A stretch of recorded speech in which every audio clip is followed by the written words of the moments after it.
puji-pujian yang luar biasa. Kita akan mendengarkan renungan firman Tuhan yang akan dibawakan oleh pastor kita Joseph Paulzang. Nanti Saudara Rulmenik yang akan berdoa, silakan. Terima kasih Bu Cinta. Jelas ya Bu suaranya? Jelas ya. Oke. Ibu kita satu dalam doa. Terima kasih Bapa, terima kasih Tuhan Yesus untuk hari ini Tuhan kami boleh berkumpul Tuhan untuk memuji dan memuliakan nama-Mu Tuhan. Tuhan sebentar lagi kami akan mendengarkan firman-Mu Tuhan. Engkau urapi Bapak Pastor Paul Tuhan, bahkan rekan-rekan para lektor yang akan membaca. Kiranya firman yang akan disampaikan Tuhan boleh menjadi rema dalam hidup kami. Kami boleh mengerti, kami boleh melakukannya dalam kehidupan kami hari lepas hari.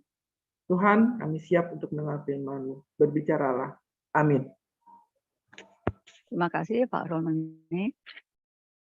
Judul firman Tuhan hari ini adalah pengkhotbah yang diambil dari pengkhotbah pasal 1 ayat 1 sampai 18 dan 2 Timotius 4 ayat 1 sampai 22.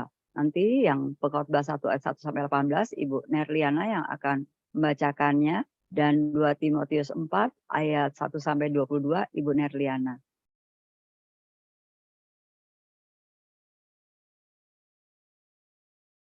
Silakan Bu Nerliana dibuka mic. Baik, terima kasih Bu Cinta. Salam Bu Cinta. Ya, salam Bu Nerliana. Bu Ana, Pak Weli. Salam Bapak Ibu semua yang hadir di Zoom dan di YouTube. Dan salam untuk saudara kami yang akan nonton kembali siaran kita hari ini. Puji Tuhan, kita memasuki pembacaan dari kitab Pengkhotbah, yaitu Pengkhotbah 1 ayat 1 sampai 18. Dan nanti akan saya lanjutkan 2 Timotius 4 sampai selesai. Demikian firman Tuhan. Inilah perkataan pengkhotbah anak Daud Raja Yerusalem. Kesia-siaan belaka, kata pengkhotbah. Kesia-siaan belaka. Segala sesuatu adalah sia-sia. Apakah gunanya manusia berusaha dengan jerih payah di bawah matahari? Keturunan yang satu pergi dan keturunan yang lain datang. Tetapi bumi tetap ada. Matahari terbit, matahari terbenam, lalu terburu-buru menuju tempat ia terbit kembali. Angin bertiup ke selatan, lalu berputar ke utara. Terus-menerus ia berputar, dan dalam putarannya angin itu kembali. Semua sungai mengalir ke laut, tetapi laut tidak juga menjadi penuh. Kemana sungai mengalir? Ke situ sungai mengalir selalu. Segala sesuatu menjemukan, sehingga tak terkatakan oleh manusia. Mata tidak kenyang melihat, telinga tidak puas mendengar. Apa yang pernah ada akan ada lagi, dan apa yang pernah dibuat akan dibuat lagi. Tak ada sesuatu yang baru di bawah matahari. Adakah sesuatu yang dapat dikatakan, lihatlah, ini baru. Tetapi itu sudah ada dulu, lama sebelum kita ada. Kenangan-kenangan dari masa lampau tidak ada. Dan dari masa depan yang masih akan datang pun tidak akan ada kenang-kenangan pada mereka yang hidup sesudahnya. Aku, pengkhotbah, adalah raja atas Israel di Yerusalem. Aku membulatkan hatiku untuk memeriksa dan menyelidiki dengan hikmat segala yang terjadi di bawah langit. Itu pekerjaan yang menyusahkan yang diberikan Allah kepada anak-anak manusia untuk melelahkan diri. Aku telah melihat segala perbuatan yang dilakukan orang di bawah matahari. Tetapi lihatlah, segala sesuatu adalah kesia-siaan dan usaha menjaring angin. Yang bongkok tak dapat diluruskan, dan yang tidak ada tak dapat dihitung. Aku berkata dalam hati, lihatlah, aku telah memperbesar dan menambah hikmat lebih daripada semua orang yang memerintah atas Yerusalem sebelum aku. Dan hatiku telah memperoleh banyak hikmat dan pengetahuan. Aku telah membulatkan hatiku untuk memahami hikmat dan pengetahuan, kebodohan dan kebebalan. Tetapi aku menyadari bahwa hal ini pun adalah usaha menjaring angin. Karena di dalam banyak hikmat ada banyak susah hati. Dan siapa memperbanyak pengetahuan, memperbanyak kesusahan. Terima kasih Bu Nerliana. Silakan Ibu Sarma, 2 Timotius 4 ayat 1 sampai 22.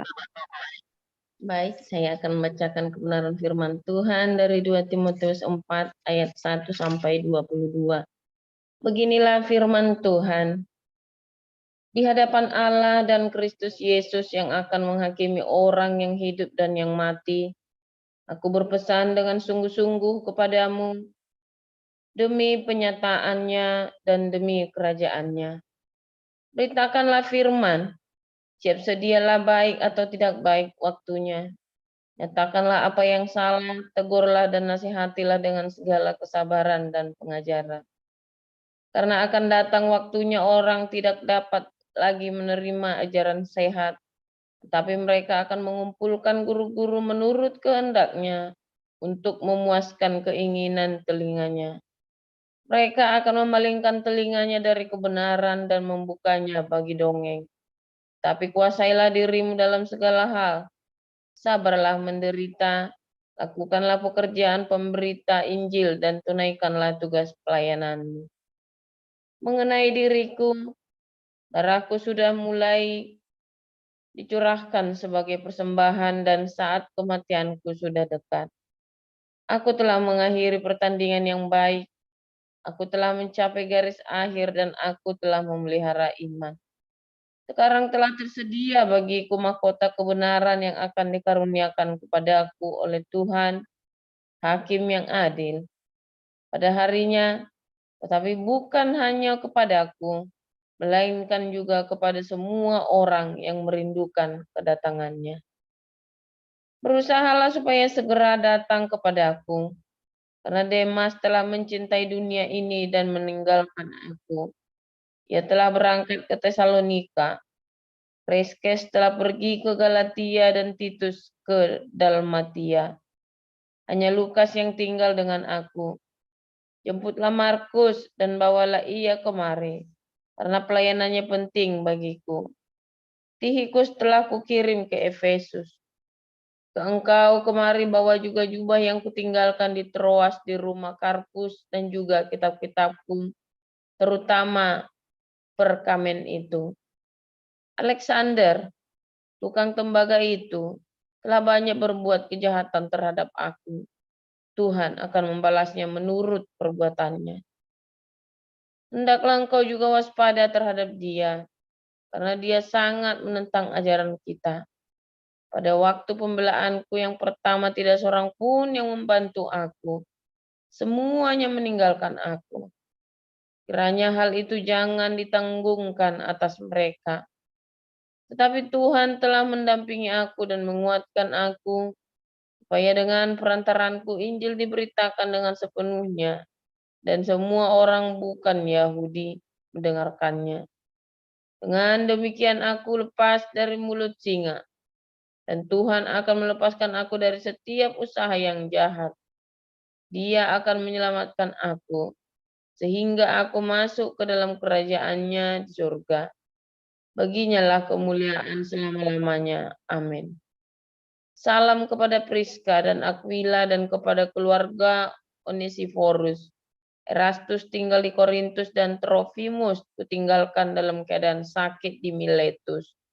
Berusahalah kemari sebelum musim dingin.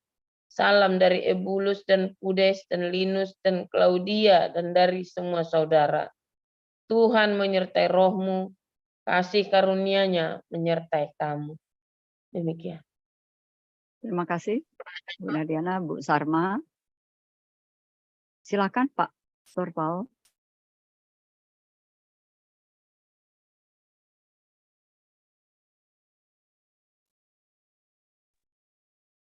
Iya, haleluya. Firman Tuhan selalu baru setiap hari. Wah, ya.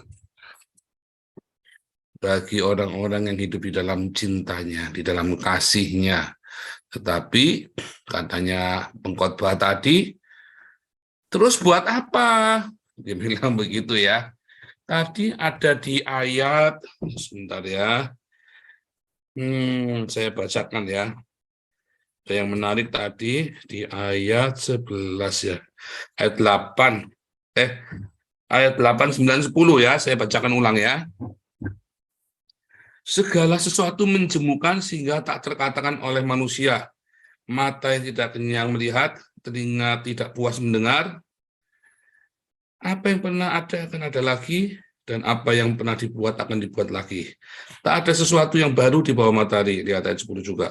Adakah sesuatu yang dapat dikatakan, lihatlah ini baru, tetapi itu sudah ada dulu lama sebelum kita. Ya, ayat 8 ya. Segala sesuatu menjemukan sehingga tidak bisa diremakan lagi oleh manusia. Ya, itu bahasa aslinya. Segala sesuatu ya baru segala sesuatu menjemukan sampai nggak bisa jadi rema lagi, saudara. Kita kan setiap hari menunggu rema kan, tetapi ada saatnya Anda pergi ke gereja, Anda dengarkan khotbah, Anda melihat mujizat dengan mata kepalamu sendiri, tidak bisa jadi rema. Lihat loh. Dan itu terjadi hari ini. Dan sampai dalam kehidupan kita sehari-hari Anda akan temui banyak orang-orang rajin ke gereja, dia lihat mujizat, bahkan dia mendoakan orang supaya dapat mujizat, orang mendapat mujizat, tetapi dia sendiri nggak ngerti apa-apa, saudara, nggak punya rema. Dia ngerti banyak, teorinya banyak sekali, dia bisa menjelaskan, tetapi dia tidak punya rema dalam hidupnya. Ya, kalau di kelas evangelis apologetik itu kita banyak melihat ya, banyak orang yang sudah tahu, tapi dia nggak bisa rema, nggak ngeh. Bukan cuma nggak ngeh, saudara, dia nggak punya rema bahkan. Apalagi kan, dia paham aja kagak, apalagi mau punya rema. Dia tahu banyak hal, dia ngerti banyak hal, tapi dia tidak paham. Sama seperti ahli-ahli Taurat dan orang Farisi ya. Mereka tahu banyak hal, mereka melihat banyak hal, tapi mereka nggak paham. Makanya Tuhan Yesus bilang, biar mereka melihat tapi tidak mengerti, mendengar tapi nggak paham.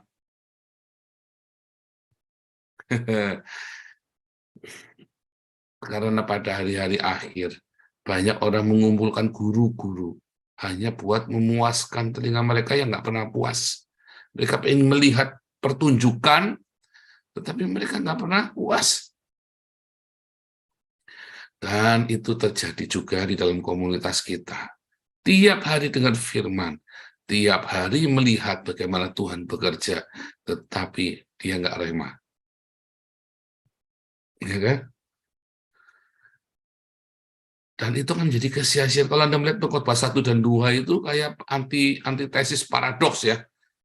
Wah loh, kemarin disuruh belajar Amsal, sekarang dibilang sia-sia. Nah itu makanya.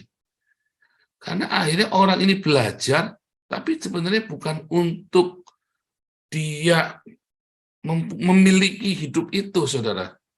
Dia belajar bukan untuk memiliki kehidupan itu, dia belajar buat pinter-pinteran. Dia belajar buat hebat-hebatan. Dia belajar buat cari nama, buat cari terkenal. Anda ngamatin kan? Nah, diri Anda sendiri, jangan ngomong orang lain. Kita sendiri. Saya ngalamin masa-masa itu. Saya belajar Alkitab, ya, saya bikin ini, bikin itu supaya saya terkenal. Banyak Anda lihat ya di YouTube itu apologet yang kelihatannya hebat-hebat. Ada hasilnya? Nggak ada, saudara. Ada buahnya? Nggak ada. Ya, si Rubin Adi ya teriak-teriak, dia apologet preman. Dia sendiri ada buahnya nggak? Lihat buahnya, saudara ya. Nah, sekarang kita balik tanya lagi, dia ada buahnya nggak? Nah, balik lagi saudara tanya, orang-orangnya ada buahnya nggak? Anda nggak jujur. Oh, buahnya ada apa? Gerejanya besar. Lah, terus kalau gerejanya gede mau apa, saudara? Ya kan? Apakah itu buah? Enggak, saudara. Ya, tapi kan dia banyak membaptis orang. Dia banyak membaptis orang pindah dari gereja Katolik, pindah ke GBI. Dibaptis ulang sama dia, baptis percik jadi baptis Islam.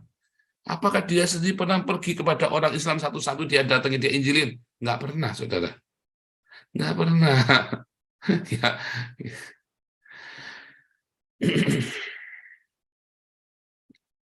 Karena itu tadi ya, apologetika. Dia maunya yang aman, apologetiknya itu yang aman buat dia. Karena hartanya sudah banyak. Itu tadi. Apologetika itu selalu punya resiko, saudara. Karena kita menjawab, kalau di Indonesia ya, saya ceritanya ya di Indonesia, sorry ya. Kalau di Eropa yang enggak. Kalau di Indonesia, Anda selalu punya resiko. Karena Anda menjawab orang yang menyesatkan, saudara. Makanya pasti beresiko. Anda menjawab kesesatan Muhammad ini ketika Muhammad bilang Yesus akan disalib di dalam kitab suci, lalu dibukukan jadi kitab suci, dilegalkan di Indonesia. Dari awal itu Muhammad itu sudah menista agama Kristen. Ketika kita jawab, maka kita dianggap menista agama Islam.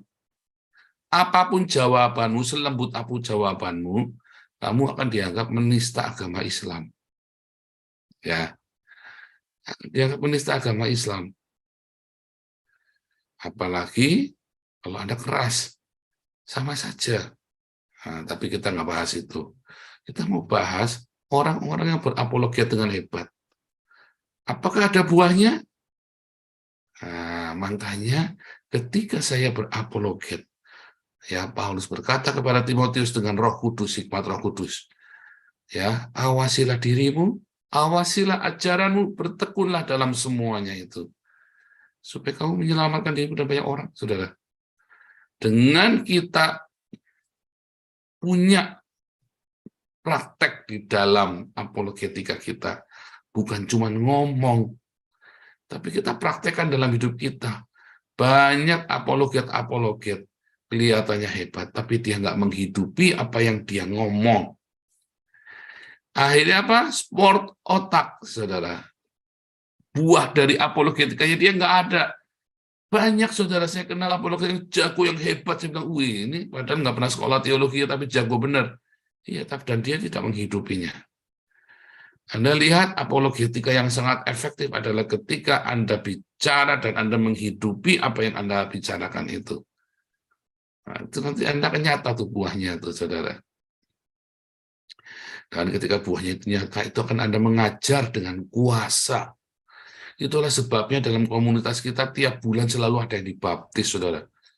Ya, kita ini bulan ini baptis berapa ya? Banyak ya, bulan ini 15 ditambah ya kan 4 tambah 4 ya, ini di Jepara ada, yang di Bali ada, di Surabaya ada, saudara.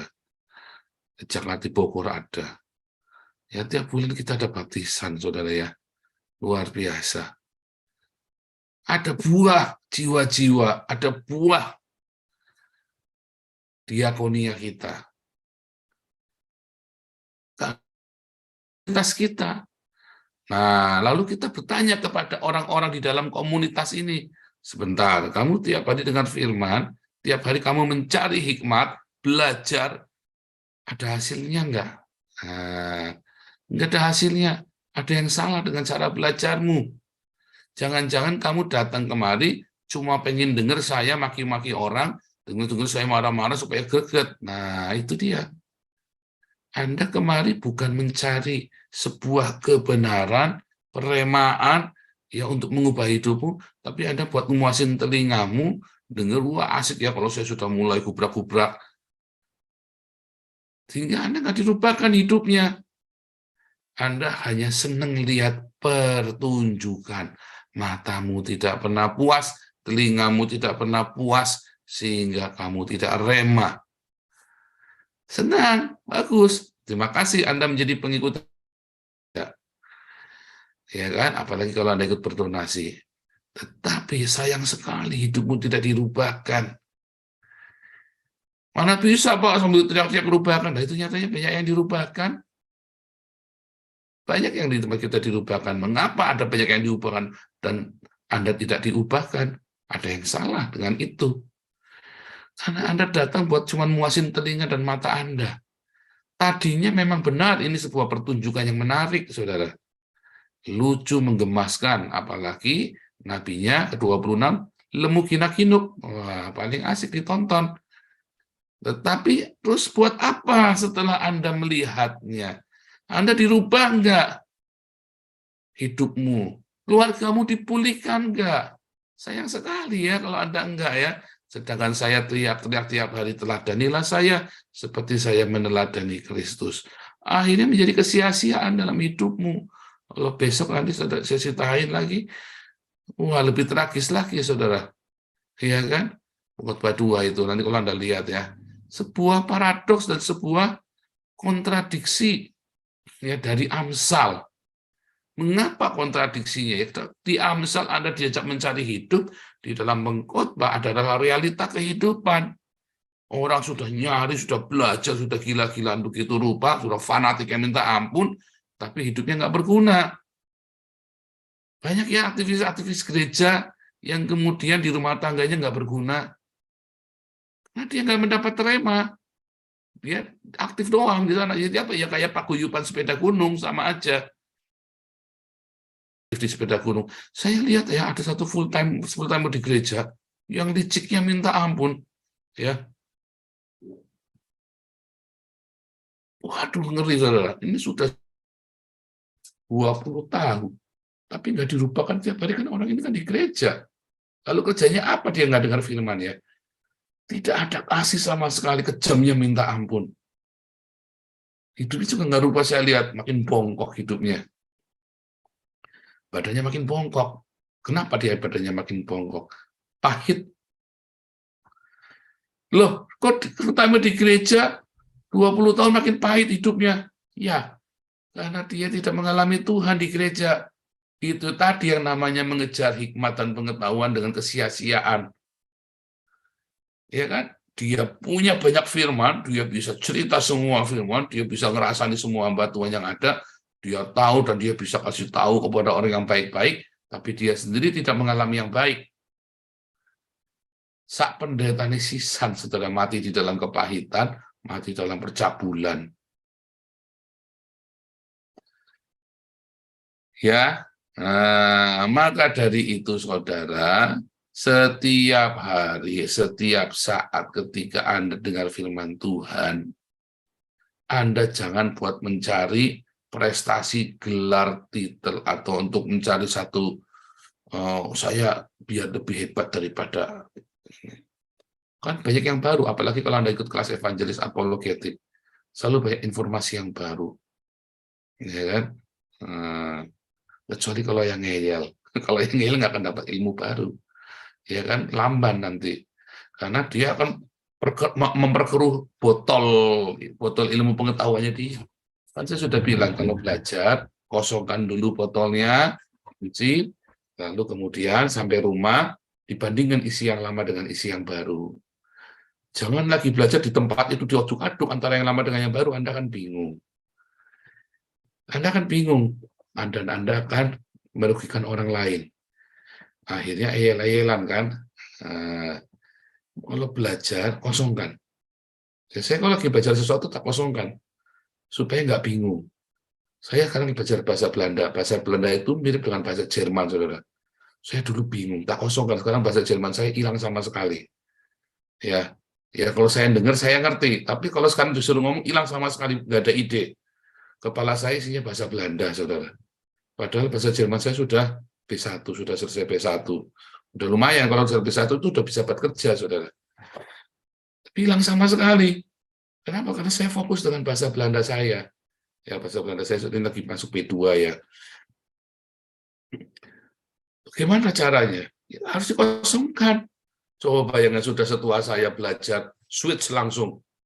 Kosongkan dulu kalau nggak bingung, saudara. Pertama kali saya belajar bahasa Jerman, bahasa Inggris saya semrawut, saudara. Dari saya ngomong bahasa Inggris, tak kosongkan semua. Bruk semua, saya belajar bahasa Jerman fokus. Nah, sekarang bahasa Inggris saya agak kacau, ya masih kacau. Karena dulu udah bagus, kan jadi kacau. Kenapa? Karena saya switch. Nah, tetapi nanti kalau sudah tenang, ini udah bisa, ini udah bisa, ini udah bisa, maka saya kan bisa tinggal switch gampang, tombol on off-nya, tombol switching-nya tuh ting keluar, ting keluar, ting keluar. Tapi pertama belajarnya ya begitu, Anda harus kosongkan dulu semua. Ya. Nah, itu Anda kudu ngerti tuh cara metode belajar. Kalau enggak, Anda akan kacau sekali nanti. Hidupnya akan kacau sekali. Karena Anda tidak mengosongkan ketika belajar. Sama ya orang belajar Tai Chi. Kalau Anda mau belajar Tai Chi dengan benar, Anda harus kosongkan semua ilmu yang pernah Anda pelajari, ilmu bela diri yang pernah Anda pelajari. Kalau enggak, Anda nggak akan bisa mencapai kesempurnaan dari ilmu itu, saudara. Begitu ya. Nah, itu sama orang mau belajar itu harus begitu, saudara. Apalagi belajar hal yang berbeda. Anda kan kaget-kaget, dicampur aduk kacau. Makanya akhirnya terjadilah orang yang suka mencampur adukan semua pengajaran-pengajaran, dicampur adukan jadi satu, kacaulah hidupnya. Kacau hidupnya terus apa jadinya? Ngawur. Dia terima pelajaran belum jadi, kayak pendeta siapa, pendeta palsu, itu kan pendeta itu ya. Sampai itu HTD apa siapa itu ya. Yang kalau ngomong itu kayak orang edan ya, kayak orang sinting lantur kemana-mana itu. Ya, itu bukan pendeta itu, saudara ya, itu ngawur itu, saudara. Itu bukan pendeta. Dan itu sekolah teologinya dari tempatnya Yosua Tewu lagi. Terus dia belajar teologi kemana-mana, dicampur aduk jadi satu, sampai kacau sekali teologinya dia. Ya, kacau sekali dan ngawur sekali ya. Dengan ngelantur, sehingga itu jadi bulan-bulanan orang. Itu fansnya orang Islam tuh. Ya, orang Islam tuh ngefans banget sama dia karena bisa membuli. Ya, bisa buat bulian untuk membuli orang Kristen. Lewat ini HTT nih. Itu goblok ya, orang Islam tuh udah menyambut begitu-begitu, saudara. Ya, karena nggak bisa ngelawan saya, nggak bisa ngelawan Bambang Nursena, nggak bisa ngelawan Stephen Tong. Ngelawannya orang-orang begini, saudara. Mereka. Ya, kelasnya memang kelasnya pendeta sakit jiwa. Nah, itu yang terjadi. Orang Islam juga belajar Alkitab tiap hari, saudara. Ini orang-orang Islam yang di tempat kita banyak baca, mendengarkan khotbah-khotbah. Tetapi mereka akhirnya nggak dapat apa-apa. Ya kan? Karena apa? Mereka datang cuma buat bully. Mereka nggak berani masuk di hari Senin sampai Jumat malam, pecundang. Karena mereka cuma mau. Nah, itu tadi motif-motif itu. Makanya kelihatannya ikut doa pagi tiap hari nggak dapat apa-apa. Ada yang tiap hari doa pagi tujuannya cuma mau cari apa? Mau cari nomor kontaknya Anda masing-masing. Coba ditanya satu-satu. Bu Cinta nomor handphonenya berapa? Bu Niliana nomornya berapa? Udah satu, udah koleksi. Tiap minggu dia giliran satu-satu minta duit. Ya kan? Akhirnya dia tidak dapat rema. Sia-sia. Udah gitu saya omongin lagi, hati-hati kalau dimintain kontaknya, terus dimintain nomor, dimintain uang. Diakonia itu bukan memberi uang, ya, dilarang memberi uang. Kecuali Anda mau bodoh, boleh. Tetapi kalau Anda mau diberkati Tuhan, dilarang memberi uang. Beri dia makan, ya kan? Nah, kalau mau beri uang, konfirmasi dulu. Ya, konfirmasi dulu. Karena banyak orang yang ider mewek, ya ider belas kasihan. Dan Anda dimanfaatkan, uangnya harusnya bisa diberikan kepada orang yang membutuhkan, tetapi Anda malah berikan kepada satu orang, orang ini sudah ider kepada 10 orang. 500.000 satu orang kasih, 10 orang jadi 5 juta. Seminggu dia dapat 5 juta, sebulan dia dapat 20 juta. Dia sudah itir ke siapa saja, sementara gaji Anda cuma 5 juta. Orang ini dengan mengitir di tempat kita dapat 20 juta sebulan. Ya, jangan mau dimanfaatkan seperti itu, saudara. Kalau dia butuh makan, kasih sembako. Kita dulu ada yang minta-minta uang, dikasih sembako, nggak maunya uang. Ya kan? Nah, dari situ saya sudah ngerti, blacklist langsung. Nah, udah begitu, akhirnya malah jadi persinahan. Ada yang dirayu-rayu. Nah, itu ya, semua di dalam yang dituliskan oleh Rasul Paulus itu terjadi. Dirayu-rayu perempuan-perempuan muda yang syarat dengan nafsu, dirayu sama laki-laki ini. Jadi, saudara, bersinah. Sudah dia lagi kere, ditambah bersinah, tambah kere nggak? Tambah kere, saudara. Tambah susah hidupnya. Udah kita omongin, udah kita kasih tahu loh, saudara. Ya, jadi akhirnya. Nah, makanya hati-hati. Hati-hati. Kesia-siaan menjaring angin air yang Anda tiap hari datang. Bangun pagi dapat firman Tuhan, bukannya tambah benar, jadi nggak benar. Iya kan? Jadi kekecewaan, jadi sakit hati. Nggak cuma di sini, di semua komunitas. Itu ada yang begitu, dan banyak yang begitu. Makanya kita selalu pagari, kita hati-hati. Ya, kita ngomong dengan hati-hati. Saya selalu bilang hati-hati. Ya. Anda pikir saya kenal Bu Cinta? Enggak loh. Ya kan? Anda pikir saya kenal Pak David? Enggak loh. Anda pikir saya kenal Bu Vivin? Enggak loh. Ketemu aja nggak pernah loh, saudara. Ya. Jadi apalagi orang-orang yang nggak pernah di sini, kita nggak tahu. Anda pikir saya kenal mereka? Ya enggak. Padahal Bu Cinta tiap hari kita kontak aja, dengan Bu Vivin aja tiap hari telepon, dengan Pak David kita sampai tiap hari teleponan. Itu aja kita nggak kenal, satu sama lain nggak pernah ketemu. Saya cuma ketemu Pak Hawi juga cuma sekali. Ya, jadi hati-hati. Hati-hati, kita kenal di internet, kita nggak tahu, saudara. Jangan terus ada, saya ini namanya si Panjul yang suka ikut doa fajar, Bu. Oh iya, Panjul, karena Bu Cinta nggak enak, akhirnya dilelesin, keluarlah duit 500.000, Bu Neriana 500.000, Bu Salma 500.000. Ya, Bu Vivin karena sudah kapok, nggak mau kasih. Ya kan? Pak David jauh, nggak bisa transfer. Akhirnya, wah lumayan, dapat 2,5 juta. Minggu depan lagi, nanti gantian lagi, Pak Enardo dimintain, ya kan, Bu Esther dimintain, Pak Apen dimintain, ya kan, digilir, Bro Weles dimintain. Hati-hati dengan orang-orang seperti ini yang minta-minta. Ya, kalau saya tak marahi ya, saudara ya, tak marahi. Ada sembako, ya. Nah itu kita nggak boleh, ya, kita urus. Saya bilang berdoa sama Tuhan. Kita bukan nggak mau kasih, kita suruh kan kita mau tolong, tapi kita survei, kita lihat, ya, itu kita ngomongin dengan terang-terangan, saudara ya. Kita nggak takut, saudara, kita nggak sungkan, kita memperingati, apalagi nanti ada terjadi persinahan, ya, udah deket gitu, kasihan, terus ngerayu-rayu, akhirnya bersinah. Nggak heran, karena memang di akhir zaman banyak orang ingin memuaskan telinganya, dan nggak pernah puas. Dia ingin memuaskan matanya, nggak pernah puas. Walaupun dia datang kepada firman Tuhan, nggak pernah puas. Karena tujuannya bukan untuk menghidupi firman itu. Tujuannya adalah untuk pembenaran hidupnya dia yang busuk, saudara. Ya kan? Anak-anak harus jujur untuk bisa benar-benar mendapat rema yang sejati di dalam Tuhan. Kalau enggak, sia-sia semuanya. Dan Anda akan menjadi beban bagi sesama. Akan jadi biang kerok. Ya kan? Nah, saya sebagai gembala, saya menyadari ini, makanya saya selalu ingatkan. Dan firman Tuhan juga tahu, jauh sebelum saya lahir, ya 3.000 tahun yang lalu, ya Salomo sudah tahu banyak orang-orang busuk di dalam komunitas. Tetapi kenapa lah dibiarkan, ya kan?